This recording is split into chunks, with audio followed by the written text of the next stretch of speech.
Good afternoon, ladies and gentlemen. Thank you for being here today for your daily briefing.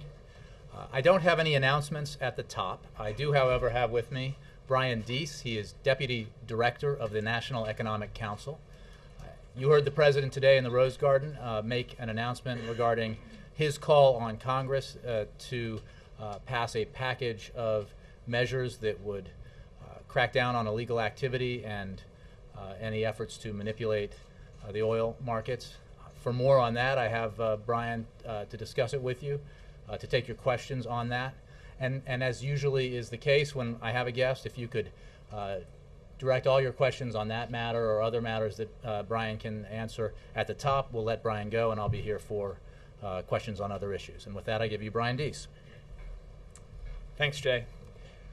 And as Jay mentioned, and as you all heard, the President today called on Congress to pass a set of measures designed to strengthen oversight of our energy markets and help crack down on illegal market manipulation in oil markets. I just want to go through quickly the details of the proposals that the President outlined today, and then can take your questions. First, a little bit of context. The President has, since coming into office, and in fact even before that, made it a priority to focus on strengthening the integrity of our energy markets. And frankly, before coming into office, there were important gaps in oversight and loopholes that allowed too much trading to go on unregulated and in the shadows. And so the President and his administration have taken a consistent approach of trying to close those gaps, increase oversight, with the ultimate goal of giving consumers confidence that illegal market manipulation and game playing in these markets was not driving the price at the pump. So whether it's from the actions that the CFTC took early on in our administration to close what's known as the Enron loophole, which allowed traders to evade oversight by trading on electronic platforms, or the London loophole, which allowed traders to go overseas to avoid oversight, the Wall Street Reform Act, which had important protections to increase oversight and to protect against market manipulation in oil markets, including position limits, which means an individual trader cannot take such a large position in a market that they would be in a position to manipulate it. And in steps since, we have had a consistent focus on this. The steps outlined today build on those efforts, and we think they are justified, particularly at a moment when you have seen increased trading activity, increased prices, and increased volatility in oil futures markets. So the President outlined five steps today. The first is increase resources to the CFTC to put more cops on the beat in both oversight and enforcement of energy futures markets. Second, resources to invest in technology upgrades to put the CFTC in a position where they have the same cutting-edge technology that the traders that they're trying to monitor have as well. Those two pieces together represent a $52 million supplemental budget request for FY 2012. Third, the President called for additional authorities for the CFTC to set specific margin requirements to address price volatility and to address excessive speculation. Margin requirements are the amount of money that a trader has to put up against a trade that he or she is making. It helps protect the integrity of the market and protect against people taking excessive positions without cash behind those positions. Fourth, the President called on Congress to institute new civil and criminal penalties for those who are found to have illegally manipulated energy markets. On the civil side, he called for increasing penalties from $1 million per firm to $10 million per firm. He would apply those penalties per day of the violation rather than per instance of violation. And likewise, on the criminal side, would increase the maximum penalty from $1 million to $10 million. The goal of the penalty provision is to provide a deterrent against this type of behavior. And finally, the president announced an action that we can take on our own without Congress, which was to expand access to the data, the disaggregated trader-level data about what's happening in these energy markets. And so the CFTC is entering into arrangements with both the Council of Economic Advisors and the Financial Stability Oversight Council, which is housed at the Treasury Department, to ensure that a greater set of eyes, a greater set of experts are monitoring this data and looking at trends and identifying any activities that appear problematic. So that's the five-part plan that the president outlined today. Again, the first four are measures that we need Congress to act on. We're putting this forward, and we're hoping to initiate a conversation with Congress with the hopes that we'll make some progress immediately. Questions? Nora? With this new action, how much do you think it will decrease the price of gas at the pump? So, as you know, and as all of you know, the president, as part of his all-of-the-above energy strategy, has said we need to be doing everything that we can to try to increase domestic production, reduce our dependence on imported oil, and protect consumers. He's also said there is no single silver bullet. And so, I'm not going to speculate about this provision or any other provision and the specific impact that it would have on prices at the pump. But what I would say is that at a time when you've seen trading activity increase by 30%, when you've seen prices increase and you've seen uncertainty in these markets increase, that is the most important time to be doing everything you can to have cops on the beat in those markets, have the tools and resources that regulators need to make sure that there isn't manipulative activity going on. So what's causing the increase in the price at the pump? Is it instability in the Middle East, or is it market manipulation? Well, to start, the price at the pump is obviously set by the price of oil, and that is a global commodity. It's traded on global markets, and the price is affected by a variety of factors. You've heard the president talk about this on several occasions, and obviously instability in the Middle East, as well as growth projections across the globe, are affecting global oil markets all the time. I think the most important thing about this proposal, and frankly about the administration's consistent commitment here, is that particularly when you have moments where prices increase and trading activity increases, it's critically important to give consumers and the market confidence that those price changes are not being driven by illegal manipulative behavior, that we can assure that we have a regulatory regime in place that actually can identify those instances of manipulation and can effectively deter them, so that we can give consumers confidence of that. So the core thrust of the proposals today is really designed at that. And a part of when you put additional cops on the beat, part of the goal is to send a signal to those who might take advantage of a time of particular volatility in markets. And when you increase penalties, part of the goal is to deter the type of activity that you're hoping won't occur. Final question. So do you have any evidence of market manipulation, and is there currently not an avenue within the U.S. government to prosecute people who are engaged in market manipulation? Sure. So on the first, there's a component of the first question that is really an enforcement question, and obviously the Department of Justice, the CFTC, may be in a better position to answer questions about a specific enforcement actions. I would say that if you look over the past year, the CFTC has opened cases against potential energy firms for potential manipulation. The FTC has an open investigation into potential anti-competitive behavior by oil refiners. And so we are actively, as an administration, deploying the tools at our disposal to try to identify those instances. But to the second point about whether we have the capacity within the government, we are much better positioned today to address these issues than we were before the president took office, because we've closed some of these loopholes. We've brought trading out of the shadows.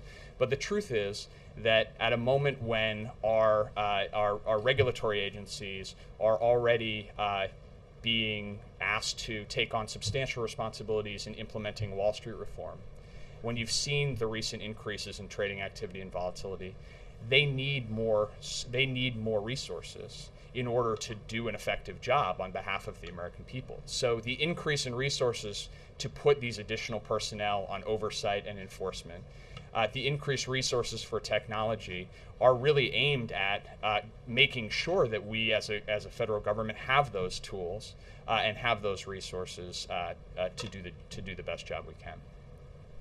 Jessica, then Laura. Following up on Nora's last question, Brian, a few times you've mentioned illegal activities. It was a year ago that the president asked for the Department of Justice and CFTC to formalize this task force. At the time, Holder said, if illegal conduct is responsible, federal and state authorities should take swift action. A commissioner at CFTC said, we need to use the tools Congress gave us to stop excessive speculation. We need to do it now. I've called both places. I've not heard back from the CFTC. Justice cannot point us to any action that has been taken to date against any specific illegal actor. This entire move by the White House today is premised on the assumption that there is illegal action. So what concrete evidence can you point to suggest this isn't just optics? Right. So I would say a couple of things. The first, again, if as I just stated earlier, in 2011, the CFTC filed a civil complaint against several oil companies for potential manipulative activity. Likewise, the FTC has an open investigation into anti-competitive behavior. But I think that there's a broader issue which at stake here, which is that we know that when markets are not adequately overseen, and when there is increased trading volume and increased uncertainty, then that creates opportunities for illegal activity. And I think that we believe quite strongly that the right approach is to be aggressive about making sure that at this moment that we find ourselves in, we're doing everything that we can to be responsible and to deter that type of activity. And I think there was a lot of questioning in the year 2000 about whether there was anything untoward going on in energy markets, and of course we know in retrospect with Enron that there was a lot of manipulation, a lot of illegal activity. Some of this is obviously difficult to track. A lot of it requires very specialized skills and very specialized technology. That's why we're trying to stay as aggressive as we can here. And to your point about last year, I just want to reinforce, this has been a consistent effort on behalf of this administration. This is not something that we've come to recently. In fact, the president on the campaign in 2008 raised these issues about inadequate oversight in our energy market. When he came into when he came into the presidency, he did something about it. The CFTC closed a set of these loopholes. Wall Street reform took important steps in this direction. Last year, we mobilized federal enforcement agencies to work with state attorneys general to try to make sure that we were coordinated as much as possible within the federal government. And today, we're asking for additional authorities precisely because we find ourselves at a moment when our regulators are overburdened, and we have additional volatility and additional activity in these markets. And so we think that this is absolutely justified and it's the right thing to do. And, I would say having more, I guess I would put the question back, which is, at a moment when we are wanting to have an all of the above strategy, when we know we have increased trading activity and increased volatility in these markets, isn't it the right step to have more cops on the beat and have technology so that our regulators are at least operating on the same playing field that the traders they're trying to oversee are? Laura? Given that oil is a commodity that's traded globally, and a lot of that trading actually happens outside of the United States, in London and Geneva and other places, did the administration engage with authorities overseas to try to tackle this issue on a bigger scale, on a coordinated scale? Sure. Well, I'm glad you asked that question, because obviously oil is traded on different exchanges and through different clearinghouses. And without getting too technical, obviously the CFTC has oversight over oil that trades in the United States, which is WTI, and that's in the United States. The Brent, which is the other benchmark that's often followed, is traded in London. And so this was one of these issues, again, in terms of us being focused on this issue for some time now. One of the issues that the president identified in the campaign in 2008 was that we had what was then referred to as the London loophole, which U.S. energy traders trading U.S. Energy commodities were able to evade oversight by the CFTC by sort of doing an end run and trading on international exchanges, particularly in London. And so one of the things that the CFTC has been working quite consistently on is building a relationship with regulators in the UK and in other European countries to have a framework that stops that closes that loophole and makes sure that an individual trader, be they abroad or in the United States, can't just evade oversight by going around to another exchange. We feel like we've made a lot of progress on that front, and that's one of the pieces where we really have made this market more secure, but there's more to be done. April? Maybe just a simple question. The teeth, the punishment for violators or whoever violates what you're putting in place. Sure. So let me just talk through the specifics of the increased penalties that we're talking about in this case. First, on the civil side, today the civil penalty structure is the greater of either $1 million per violation or the gross benefit to the violator. So how much the person who manipulated the market benefited themselves. We would change that in a couple of ways. One, we would change the $1 million to $10 million. So it'd be the greater of $10 million or two other steps. The second would be to say that not only should it be the gain that the individual who manipulated the market derived, but it should be 3 times the loss that the other victims in the market were stuck with. And so obviously that's important, because if you're in a market that trades as a broad commodity and you manipulate a portion of the market, but that affects prices overall, there is the potential that the impact to the victims is more extreme than the benefit that you yourself derived. So that's change number 2. And change number 3 is that rather than apply those two penalties on a per violation basis, we would impose them per day of violation. Again, to provide a stronger deterrent, because the alternative allows people to make trades for a small window of a few days, knowing that if they do get caught, they'll only be penalized on a per violation basis. So the 10 million could not just be 10 million, it could be 20, 30, 40 million. It could go upwards each time. Per day of the violation, yes. So if you were found to have been actively engaged in manipulation for a number of days, then the penalty would increase accordingly. Mara? The president talks about this a lot, whether it's manipulation or oil prices or energy exploration, and I'm just wondering if you think there's a danger that as people see him talking about this a lot, but they also see the price at the pump not changing and continuing to go up, if they will think he's ineffective. Well, I will. Since I am the economic policy guy, I'll leave the sort of question of the how the political perceptions of the president aside. But on the substance of it, I think that it is incredibly important that the American public understand and trust that this president is doing 2 things.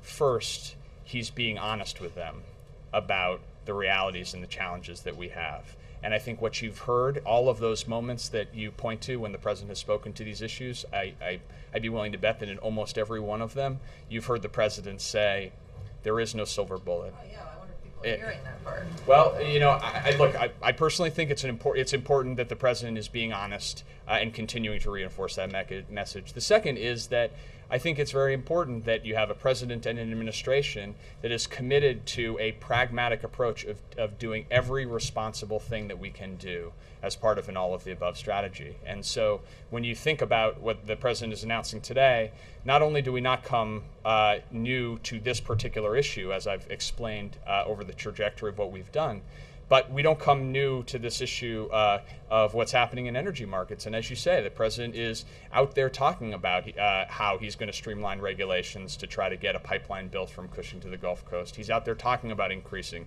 permits for drilling on federal land to reinforce that if we're going to, as a country, address this challenge, then we really do need to be willing to accept that it's a tough challenge and deploy an all-the-above strategy. And I think that you are seeing that we are making some progress. The numbers about domestic production, the numbers about the share of oil coming from imports, those are real tangible progress. And so I think we just need to stay at it.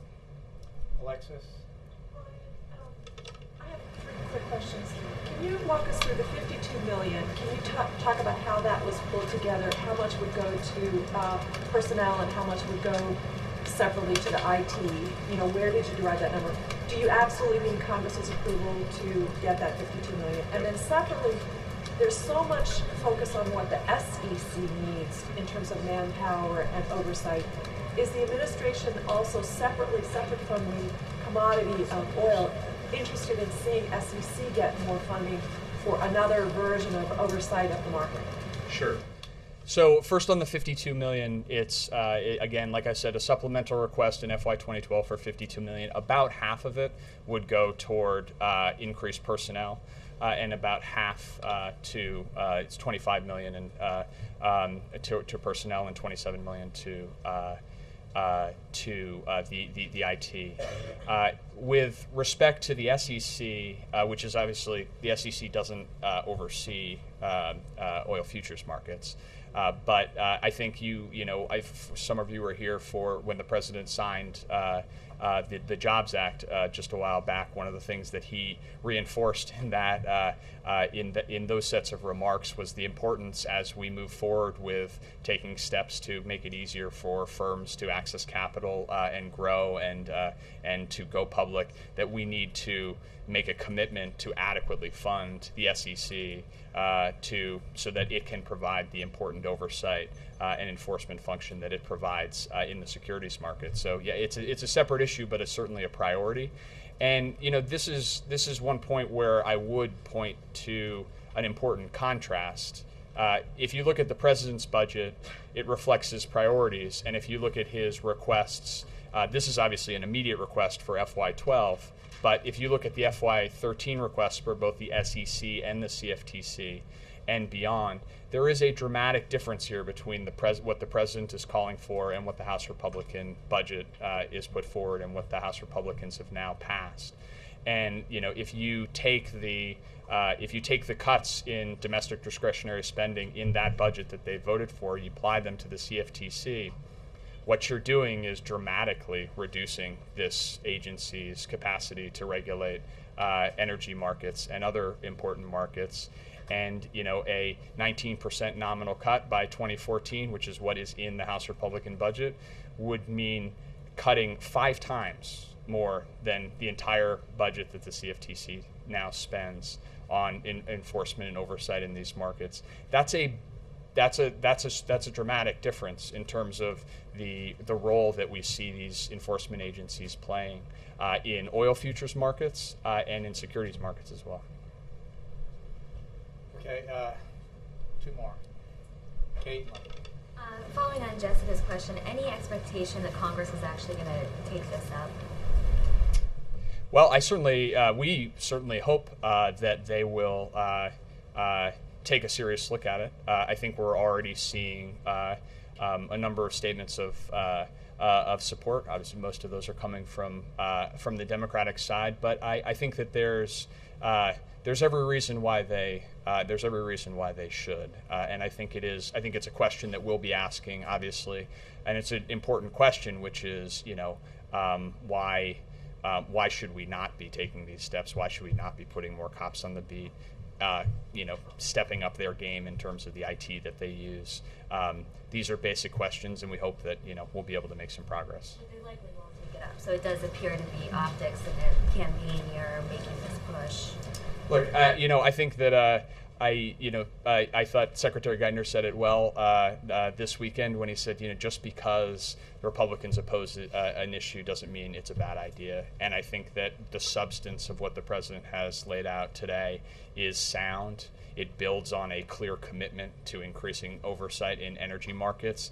And I would certainly hope that at a moment like this, where we have acute concern about energy prices and what's happening in oil futures markets, that Congress would be willing to take a serious look at this issue.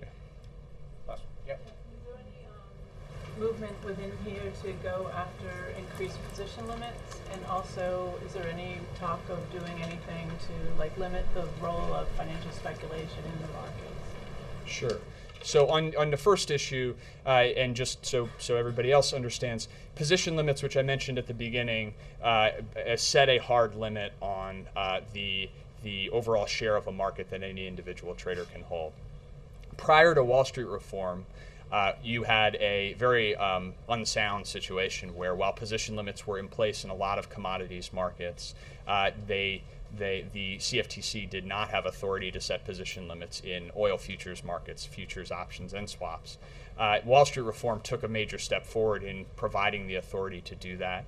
The CFTC finalized its position limits rule for futures and options in October of 2011, and the SEC and CFTC are working on a set of related rules that will make those effective in those markets. So that needs to play itself out, but Wall Street reform did take an important step on position limits. With respect to financial speculation, the piece that we haven't talked much about here, but on margin requirements, is important because the CFTC right now does not have the authority to set specific margin requirements or to do so in response to excessive speculation in the market. What this would say is this would give them that authority. This would say that the CFTC, as in if it determined that it was necessary to address the problems associated with excessive speculation, could raise margin requirements and set them specifically in markets. Would it limit the ability of people who are not the end users to be able to work in oil sectors? Right. That is, set a limit, like 70% has to be end users, 30% for the speculators. Just do Right. anything towards that end. That seems to be what a lot of people suggest a big problem is. So I think that the way that the president's proposal approaches that issue is by strengthening position limits and margin requirements together, which have the impact of, one, limiting the share of a market that any individual trader can take. So if you are a non-end user, you will, when those position limits go into effect, you will not be able to hold a larger share than 10% of the first 1,000 contracts in oil futures markets and 2.5% of the market after that. So there will be serious and strict limits on the share of the market that you can hold. And that will apply to non-end users. And at the same time, the margin requirements play a sort of coordinating role by saying, as and if you see speculation increase to levels where it's concerning to the CFTC, they could come in and set margin requirements which say to traders who are not end users that you have to post additional margin, you have to put additional cash behind your trades. So that's the way that we address that issue. Excellent. Thank you, Brian. Thank you. Thank you all very much for your questions to Brian. I am here and can take questions on any subject you like. Ken. Jay, on the incident in Colombia involving the Secret Service and some members of the U.S. military, the president said over the weekend that if the allegations were confirmed, he would be angry. But does the president feel that if these allegations are confirmed, that the director of the Secret Service, Director Sullivan, should step down? Two things. One, the president has confidence in the director of the Secret Service. Director Sullivan acted quickly in response to this incident and is overseeing an investigation as we speak into the matter. Beyond that, I'm not going to, as the President did not, speculate about conclusions that the investigation might reach, since it is ongoing. Has the President spoken at all with Director Sullivan or General Dempsey about this? Is he getting updates on the case? Well, he's certainly getting updated on the incident and the fact that there is an investigation. He's not being updated on the process itself or day-by-day information gleaned in the investigation. I don't know that he has spoken directly to the director or the chairman, but I can check into that for you. But he is updated by staff here. General Dempsey said that they felt like they let the boss down. Does the President personally feel like he's been let down here? The President made clear in his public comments to those of you who were with us in Cartagena that he believes that all of us who travel abroad represent our country and the people of the United States, and that we need to behave with the utmost, the highest levels of integrity and probity. That's a general statement of the President's perspective on this kind of matter. If, in fact, it turns out that some of the reported allegations are true, he will be angry about that, as he said.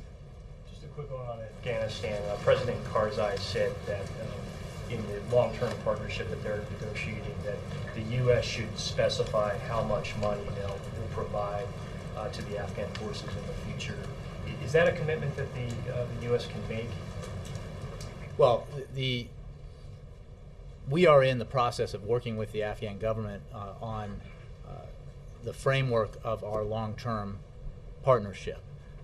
The specifics of that are under discussion, and I don't have an answer to that specific question about how assistance to the Afghan security forces might continue into the future. But as the President made clear, in the wake of the Lisbon NATO meeting, we will have a longer-term commitment to Afghanistan, even as we have transferred security lead over to Afghan forces.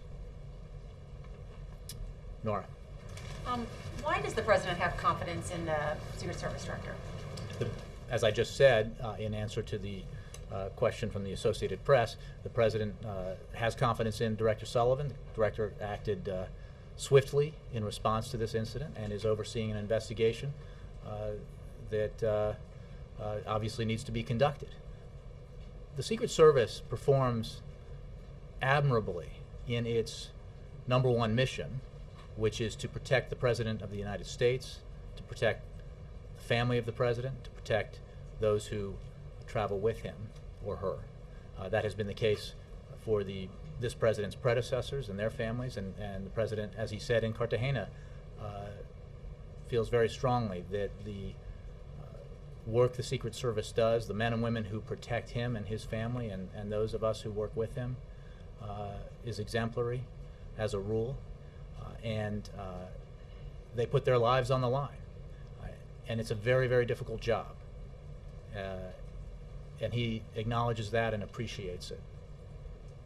This incident obviously needs to be investigated. It is being investigated. We will see what the investigation reveals. We are not going to speculate about conclusions it might reach. The President spoke about this, I think, quite clearly in response to questions from the press just the other day in Cartagena.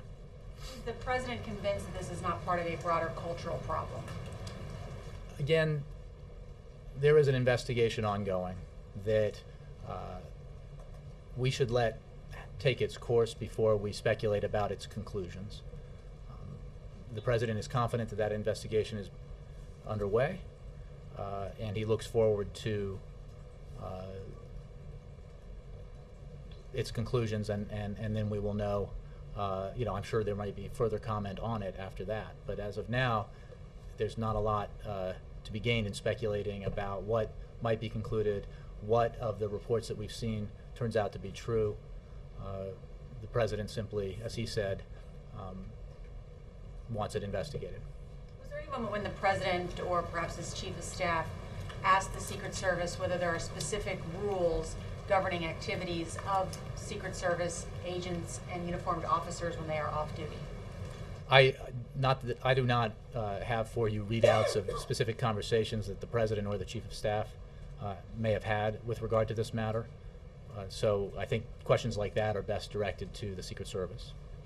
And is it alarming to find out that at least 20 to 21 women prostitutes were brought into a hotel where the Presidential Press Corps and Secret Service agents were staying? Again, on the specifics of this incident, the matters that are being investigated, I will defer comment until the investigation is complete, and I will refer you until that time to the Secret Service. Thanks. Yes, Jessica, then Kristen. Has the president put a time frame on how long this investigation should go? Has he asked for it to be quick before he intervenes, or asked? He has not. Obviously, our interest in general is in both thoroughness and efficiency, but I don't have a specific time frame for you. I would refer you to the Secret Service. And based on the nature of the information that we've heard and has been confirmed so far, does the president believe that at no point was his safety or the safety of his staff ever in peril? As I believe has been stated, the Secret Service, which is responsible for the president's safety, has said that his safety was never compromised by this incident. The director, the agency acted very quickly to replace those members of the Secret Service who are being looked at with regard to this incident very quickly prior to the president's arrival in Colombia. But for more questions about the nature of the protection of the president, I would have to refer you to the Secret Service. Yes, Kristen. Jay, thanks. This isn't the first time this Secret Service has come under criticism. In 2009, there were questions raised after the reality TV couple, the Salahis, were allowed into that state dinner. Shouldn't there at least be a very serious review of the way in which the agency is being led, given these two incidents? Well, Kristen, I would simply say that we are only a couple of days into the investigation of this specific incident. I think it's best to wait for that investigation to be concluded before we address other issues that might arise as a result of that investigation, or might not. So I think we will allow that investigation to take its course before we speculate about what its conclusions what kinds of actions its conclusions might precipitate. When you think about the recent resignation of the GSA administrator and now this, is the president concerned that taken together there might be an erosion of public faith in the government? The president believes that everyone who serves the American people by working for this government needs to hold themselves to the highest standards of public service. And there's no point in comparing specific, singular incidents at one agency to another, but that principle is one he made clear during the campaign that he would bring to the office. It is a principle that he clearly set forth early on in his presidency, both in the words that he spoke and the actions that he took. And it is a principle, as I think was made clear in the wake of the GSA incident, that he believes should be enforced. Beyond that, again, that's a general principle and the general perspective the president has with regard to public service and matters like this. But on specific investigations, specific cases, I want to make it clear that we need to wait for those investigations to be completed. But has the president expressed any concern about this, that the public might start to lose faith? I haven't had that specific discussion with him. I think that he is waiting for this investigation to be completed, and we're not going to speculate again beyond that. Yes, Kevin. Jay, Democrats are creating, or they're protesting rather, some comments by Ted Nugent, of course, the musician and Romney supporter, made apparently over the weekend at the NRA convention, said the administration is vile and evil. Do you have any reaction to that, and where do you draw the line as we head into this campaign for accountability of what supporters of the candidates may or may not say? I think the president has said, and I and others have said, that we can't be policing the statements of supporters across the board. The president's focused on the issues. The president is focused on doing everything he can, specifically with regards to helping the economy grow and helping the economy create jobs. He looks forward to an important debate that will take place as the general election is engaged.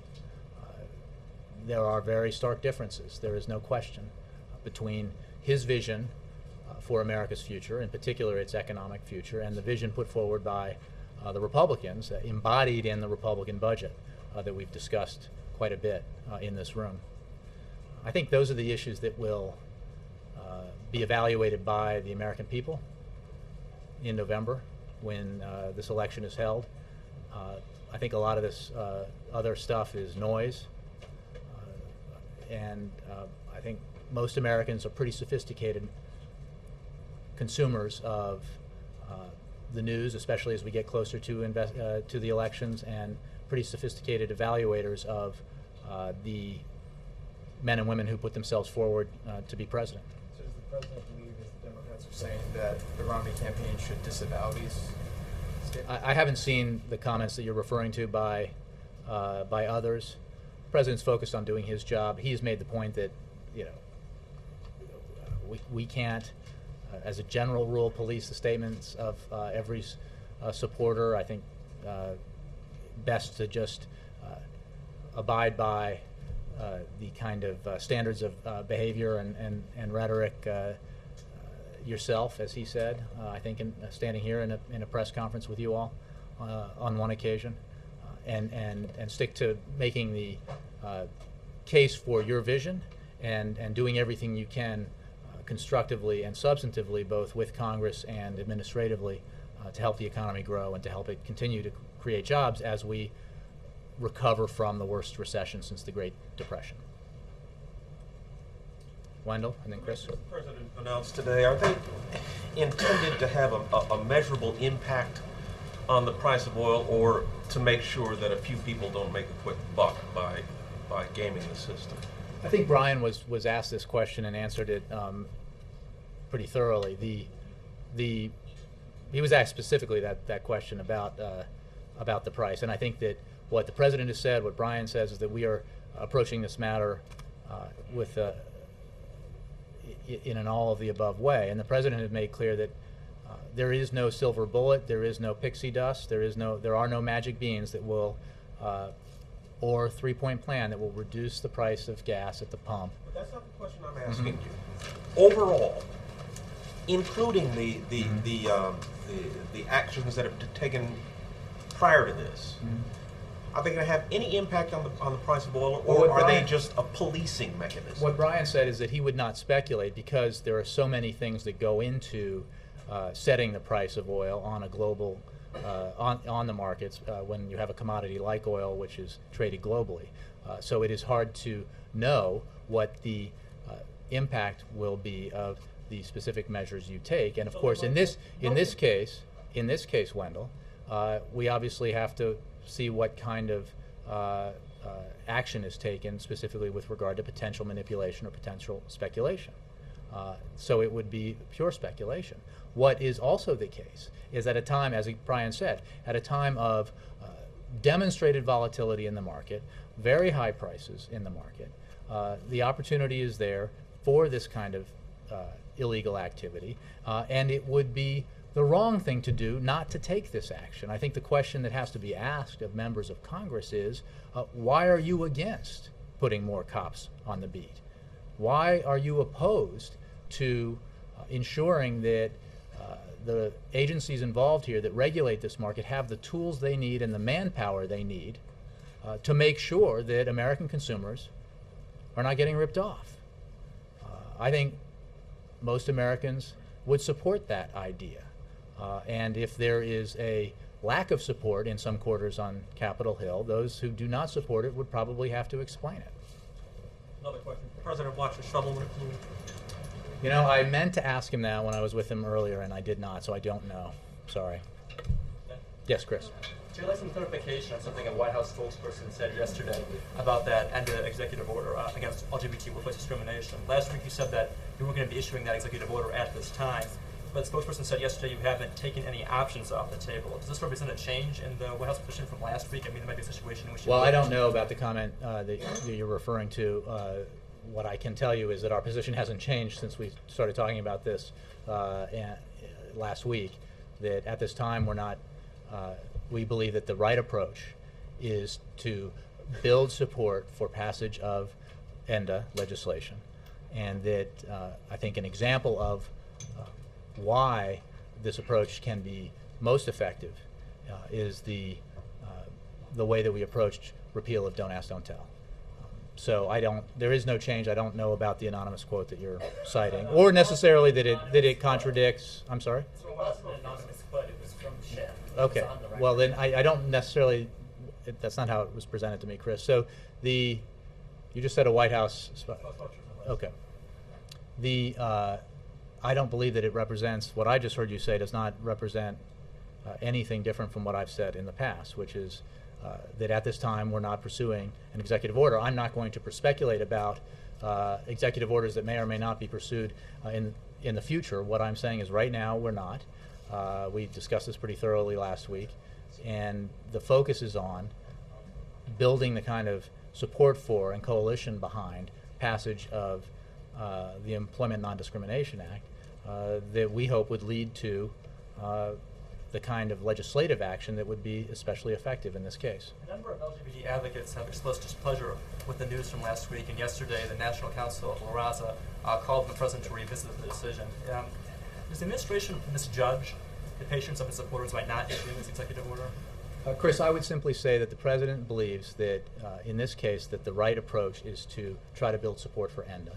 I think that a good example, again, is to look at the approach that was taken by this administration in dealing with his commitment to repeal Don't Ask, Don't Tell, and working with Congress and working with the Pentagon to ensure that that came to pass. There was criticism at the time that we weren't taking the right approach. In the end, I think it has been shown to have been the right approach and an effective approach in both building support and ensuring that it's in its implementation within the military, that because of the actions that were taken and the approach that was taken, that the implementation itself has been extremely effective and smooth.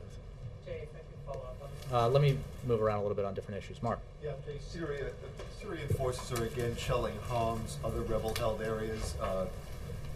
Isn't it back to square one there? Is there a continued point of the administration supporting an Anon mission that even with observers in there, you're still getting this kind of violence? Well, we are extremely concerned by the continued violence in those two areas that you talked about, Homs and Dara region, I believe.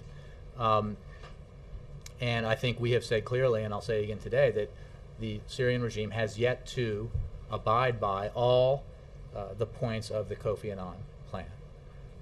We support the advanced team of the UN monitoring mission that is now in Syria, and we're not going to prejudge the outcome of the process. But we're keeping a close eye on the activities of the Syrian regime, and we're making clear where it is falling short of its commitments. Even as this process moves forward, we're continuing to support the opposition with non-lethal assistance. We are continuing to work with our allies and partners to increase the pressure on the Assad regime, and continuing, obviously, as I am today, to make clear that the Kofi Annan plan needs to be abided by in full. But doesn't there come a point at which continuing to pursue this just helps the regime? Well, this advanced team has just arrived. I think what is happening in Syria is quite clear what has happened, and who the responsible party is for the terrible violence that's taken place there is quite clear. We need to give the chance to the Kofi Annan plan to see if it can work, to see if it will be abided by, and we will not let up as that takes place in all the other actions that we're taking to pressure the Assad regime, to isolate it, and to provide assistance to the opposition. But you have seen a series of actions taken here around the Kofi Annan plan, the ceasefire, the withdrawal, that process needs to play itself out before we judge it a success or a failure. Kate.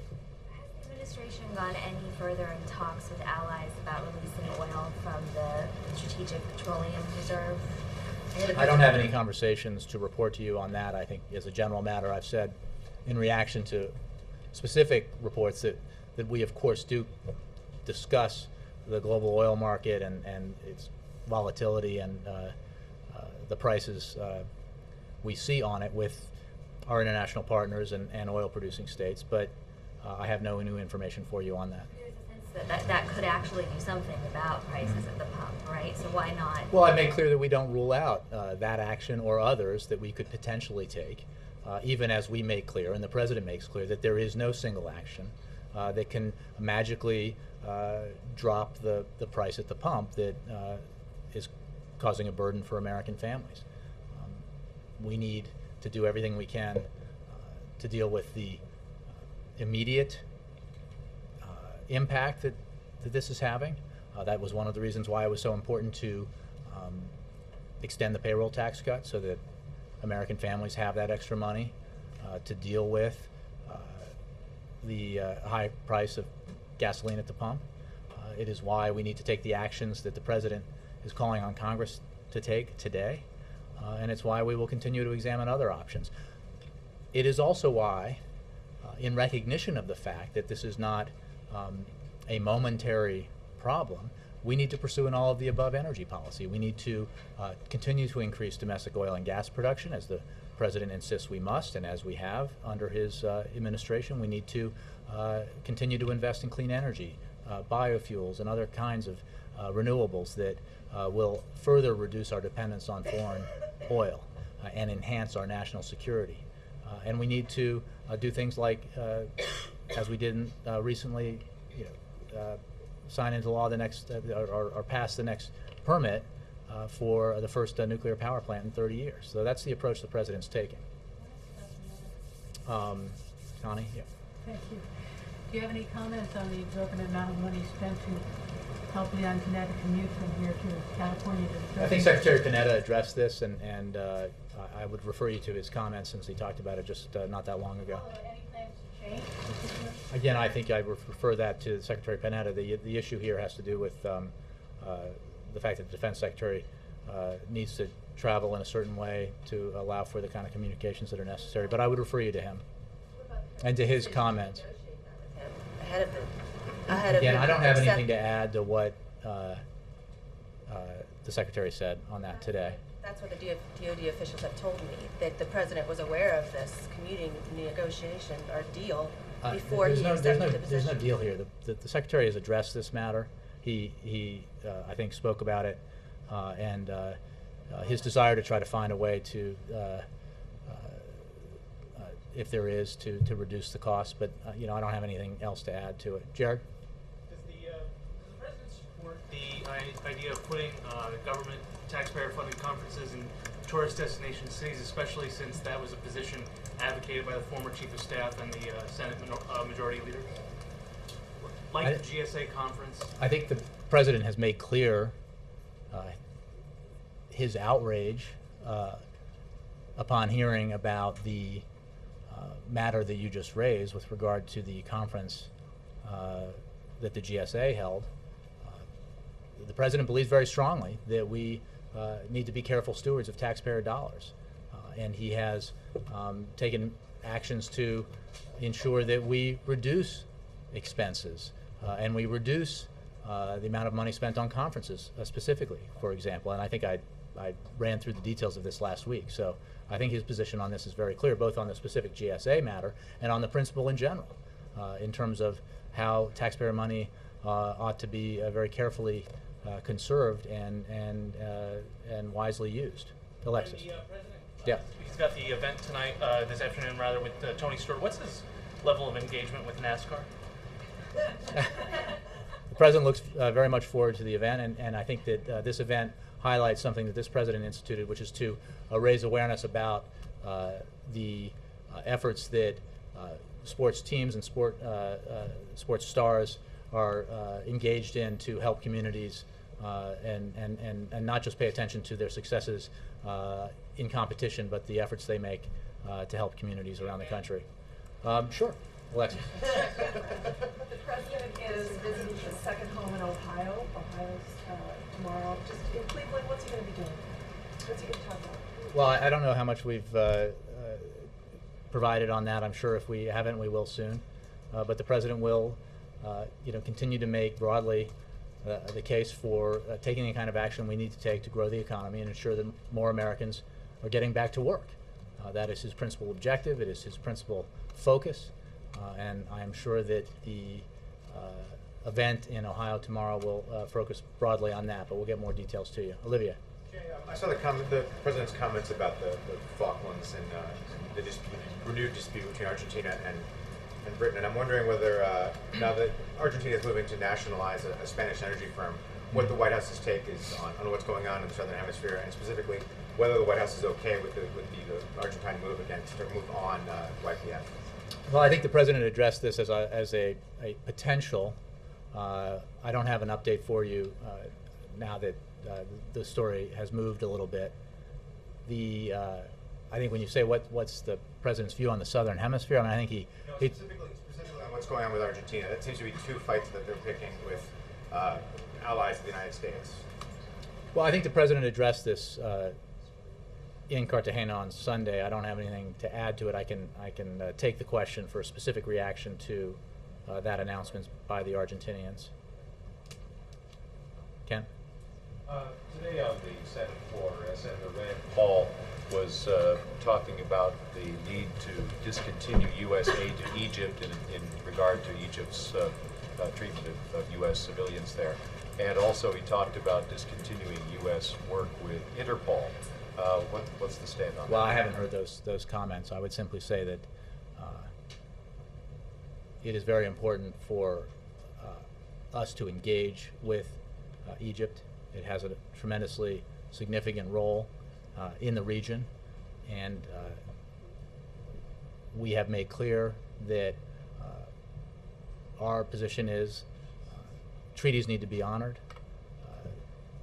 human rights and democracy needs to be observed, that the principles that embodied the revolution in that country need to be honored. So, but beyond that, I did not hear the senator's comments, but I think that would be our general response. Thank you. Thank you all very much.